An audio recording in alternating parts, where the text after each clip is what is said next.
شروع کرتا ہوں اللہ کے نام سے جو بڑا مہربان اور نہایت رحم کرنے والا ہے۔ سہل بن سعد رضی اللہ تعالیٰ عنہ سے مروی ہے کہ رسول اللہ صلی اللہ علیہ وآلہ وسلم نے فرمایا، چھوٹے چھوٹے معمولی اور حقیر سمجھے جانے والے گناہوں سے بچو، کیونکہ چھوٹے چھوٹے گناہوں کی مثال اس قوم کی طرح ہے جو ایک وادی میں ٹھہری، ایک شخص ایک لکڑی لایا، دوسرا بھی ایک لکڑی لایا، حتیٰ کہ انہوں نے اپنی روٹیاں پکائیں۔ چھوٹے گناہ کرنے والے کو جب پکڑا جاتا ہے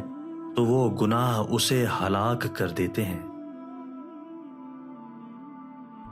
عبداللہ بن بصر رضی اللہ تعالیٰ عنہ نبی صلی اللہ علیہ وآلہ وسلم کے صحابی سے مروی ہے کہ رسول اللہ صلی اللہ علیہ وآلہ وسلم نے فرمایا، اس شخص کے لیے خوشخبری ہے جس نے مجھے دیکھا،